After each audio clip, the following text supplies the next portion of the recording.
साथियों, अब छोटे मोटे आदमी के इस्तीफे से काम नहीं चलेगा। रिज़ाइन सीधे प्रधानमंत्री नरेंद्र मोदी का होना चाहिए, तभी व्यवस्था में सुधार होगा। सरकार दिल्ली की बदले, मतलब केंद्र सरकार जो सेंटर की गवर्नमेंट है वो चेंज हो, तभी कुछ हो सकता है। आप चाहे रक्षा मंत्री का इस्तीफा ले लो, चाहे शिक्षा मंत्री के ले लो, रेल मंत्री के ले लो, इससे कुछ नहीं होगा। प्रधानमंत्री ही चेंज होने चाहिए, कि उनका गुजरात मॉडल जनता ने देख लिया, अच्छे दिन देख लिए, विश्वगुरु बन गए हम लोग। 56 इंच की छाती देख ली, कितनी बड़ी 56 इंच की छाती है, विश्वगुरु हैं, राम राज्य देख लिया।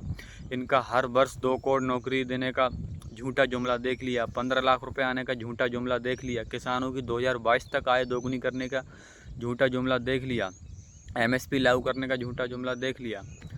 और कितने अच्छे दिन लोगे आप। लाठियाँ पड़ रही हैं बच्चों पर, जो हमारी बहनें हैं 18, 19, 20, 22, 25 साल की, हमारे भाई हैं, JNG लोग हैं, जिनको BJP वाले और उनके जज कहते हैं कॉकरोच हैं, उन बच्चों पे लाठियाँ पड़ रही हैं। दिल्ली में खून बह रहा है, हाथ पैर टूट रहे हैं, फ्रैक्चर्स हो रहे हैं, हड्डी टूट रही है। बताओ कितनी शर्म की बात है। आंदोलनकारियों को घसीटा जा रहा है, पीटा जा रहा है, आंसू गैस के गोले छोड़े जा रहे हैं, सड़कों में कीलें ठोंकी जा रही हैं, और आप ऐसी क्रूरता कर रहे हैं बच्चों के साथ। शर्म आनी चाहिए।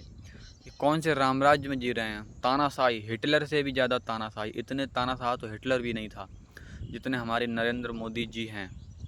हमें राम राज्य ऐसा नहीं चाहिए, ऐसा विश्वगुरु हमें नहीं बनना। हमें पुराने दिन हमारे वापस कर दो।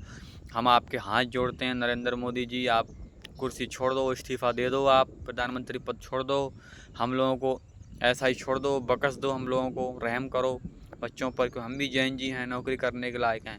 आपकी सरकार रहेगी, हम ओवर एज हो जाएंगे, नौकरी नहीं मिलेगी, हमारे घर वाले माँ बाप क्या करेंगे, उन्हें कैसे मुंह दिखाएंगे हम लोग।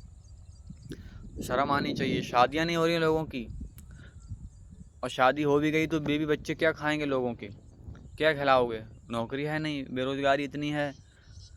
हर युवा के लिए काम होने चाहिए, हर हाथ के लिए काम होना चाहिए। आप कह रहे हैं आत्मनिर्भर बनो, आत्मनिर्भर कैसे बन लोगे। इतनी आप GST लगा रहे हो, खाने पीने की छोटी डोमेस्टिक चीज़ों को इतना आप महंगा कर रहे हो, कॉस्टली कर रहे हो इतना। जो हमारी रिफाइंड है, तेल है, और सब्जियां हैं, दूध हैं, छाछ है, घी, बटर है, इस नमक मिर्च है, सब चीज़ महंगी आपने कर दी है। GST लगा दी है, बच्चों की पढ़ाई लिखाई पे GST लगाई है। प्राइवेट स्कूल वाले लूट रहे हैं, सरकारी व्यवस्था अच्छी नहीं है, तो मजबूरी में आदमी प्राइवेट में छोटे मोटे में पढ़ाता है। कोई थोड़ा कोई प्रयास करता है, थोड़ा मिडिल है या थोड़ा ठीक है, तो वो पढ़ा दे CBSE बोर्ड में। मगर ज़्यादातर अमूमन तो भारत में गरीब लोग ज़्यादा हैं, रूरल हमारे लोग हैं, किसान, नौजवान और मजदूर के बच्चे हैं, हमारे दलित, शोषित, वंचित, पिछड़े हैं लोग। उनके बच्चों के कैसे पढ़ पाएंगे वो लोग। बताओ क्या शिक्षा व्यवस्था है मोदी जी की। तो आप थोड़ा संजीदा बनिए, आप लोग संजीदा। इसमें लोकतंत्र में भरोसा रखो, संविधान में भरोसा करो। नेहरूवादी, गांधीवादी, शास्त्रीवादी, अम्बेडकरवादी, APJ अब्दुल कलामवादी देश तरीके से चलेगा। ये मोदी जी की तानाशाही हम लोगों को मिल के उखाड़नी होगी। नरेंद्र मोदी जी, अमित शाह जी, ये गुजरात के लोग हैं, 4 गुजराती देश चला रहे हैं, अडानी, अंबानी और नरेंद्र मोदी और अमित शाह। तो इनका केवल षड्यंत्र आपने देख ही लिया। बच्चों पे कैसे लाठियां बरसा रहे हैं, जैसे बच्चे आतंकवादी हों, बच्चे पाकिस्तान से आ गए हों, बच्चे बांग्लादेश के हों, कि विदेशी लोग हमारे देश में घुसपैठी आ गए हों। ऐसे जंतर मंतर पर दिल्ली पे लाठियाँ चला रहे हैं हमारे भाई बहनों पर। तो हम भी उसी एज की श्रेणी में आते हैं, इसलिए हम बोल रहे हैं, बोलेंगे, क्योंकि हम वोट देते हैं। हमारे एक वोट से फ़र्क पड़ता है सरकार बनेगी या ना बनेगी। जो लोग गलत फहमी में रहते हैं कि एक वोट से कुछ नहीं होगा, वो मैं जानता हूँ उनमें समझ कम है। एक वोट से बहुत कुछ होता है। माननीय स्वर्गीय अटल बिहारी वाजपेयी जी, केवल एक वोट से कुर्सी चली गई थी प्रधानमंत्री पद, एक सांसद की सपोर्ट से, एक वोट से। तो एक वोट की बहुत ताकत है, एक वोट हार और जीत करवा देता है। एक वोट, 1 रुपये की बहुत वैल्यू है। और एक आदमी, ये मत सोचो हमारा एक, हर आदमी का एक वोट है, चाहे नरेंद्र मोदी हो, चाहे अखिलेश यादव हो, राहुल गांधी हो, हर किसी का एक ही वोट है, एक ही तो डालते हैं। 4 वोट अकेले आदमी कौन डालता है। तो एक वोट की बहुत ताकत है। आप लोग लोकतंत्र में भरोसा रखिए, संविधान में भरोसा रखिए, तभी कुछ होगा।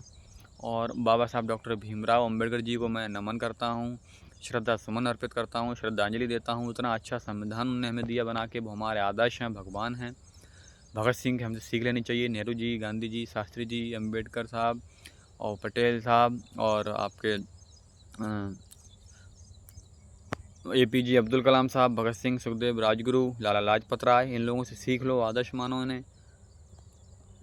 फातिमा शेख और महात्मा ज्योतिबा फुले, इन लोगों से आप सीख लीजिए क्या है, इनका इतिहास पढ़ो, गूगल पे जाओ, महात्मा गांधी के बारे में पढ़ो, डॉक्टर अंबेडकर साहब के बारे में पढ़ो। और जो जो हमारे अच्छे अच्छे शिक्षाविद हैं, जैसे सोनम वांगचुक हैं, तो हम उनके समर्थन में हैं। सोनम वांगचुक शिक्षाविद हैं, और उनने जो बच्चे फेल हुए थे उनको पढ़ाने को स्कूल खोला। तो इस बात को बहुत हिम्मत चाहिए। सोनम वांगचुक ने जो बच्चे फेल होते हैं उनके लिए पढ़ाने के लिए स्कूल खोला इंडिया में। बहुत बड़ी हिम्मत चाहिए। तो उनको बीजेपी जेल में डाल रही है। एक आदमी शिक्षाविद है, एजुकेशनिस्ट है, पढ़ा लिखा आदमी है, और वो साइंटिस्ट है, अच्छा आदमी है, तो 59-60 साल का आदमी को बीजेपी घसीट रही है। कहीं सरकारी अस्पताल में सफदरगंज दिल्ली में एडमिट कर रही है, कहीं प्राइवेट ले तमाशा बना रखा है, सफ़ेद कपड़े में ला के आप अरेस्ट कर रहे हो, ले जा रहे हो उठा के, घसीट के, आतंकवादी चोर हों वो। बताओ कितनी गलत बात है। तो बीजेपी को हम लोगों को उखाड़ फेंकना है। 2027 में विधानसभा के चुनाव हैं 6-7 राज्यों में, जैसे उत्तर प्रदेश है, उत्तराखंड है, गोवा है, मणिपुर है, पंजाब है, गुजरात है। 6-7 राज्यों में विधानसभा के चुनाव हैं 2027 में, असेंबली इलेक्शन है। तो बीजेपी को सुपड़ा साफ करो, बीजेपी को जीरो करो बिल्कुल। बीजेपी का कोई प्रत्याशी जीत नहीं पाए। इंडिया गठबंधन को सपोर्ट करो। जहाँ समाजवादी पार्टी मजबूत है वहाँ समाजवादी पार्टी को मजबूत करो, कांग्रेस मजबूत है वहाँ कांग्रेस को करो, आम आदमी पार्टी तो आम आदमी पार्टी को सपोर्ट करो। यानी बीजेपी के खिलाफ एक एक वोट करो आप लोग, तभी कुछ हो सकता है।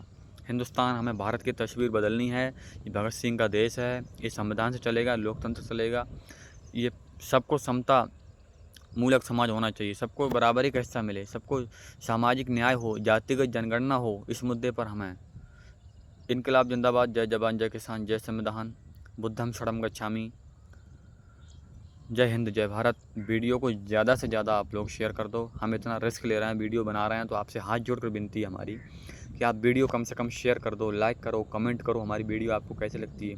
आपने हमें अगर अभी तक फॉलो नहीं किया तो प्लीज़ आपसे हमारी हाथ जोड़कर विनती है, फॉलो कर लो।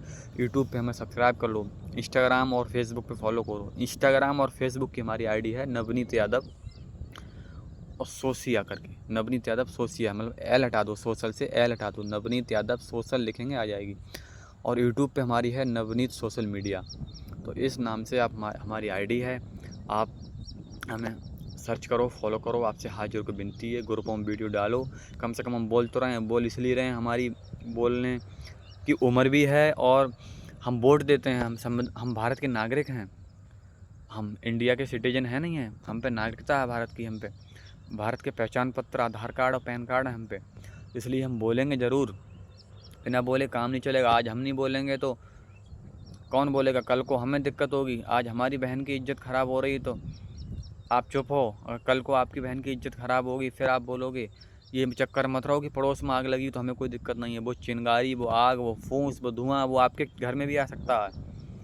बहुत ज़रूरी है। कब तक नहीं बोलोगे? बोलो भैया। जय भीम, नमो बुद्धाय, बुद्धम शरणम गच्छामि, इनकलाब जिंदाबाद, जय जवान जय किसान जय संविधान। मेरा नाम नवनीत यादव, बदायूं जिला उत्तर प्रदेश। मोबाइल नंबर है मेरा 94-108 63-800, यानी 94-108-63800। बहुत धन्यवाद, आपने मुझे सुना देखा, मैं आपका आभारी हूँ। सैल्यूट करता हूँ आपके लिए। वीडियो शेयर ज़रूर कर दो, फॉलो कर लो।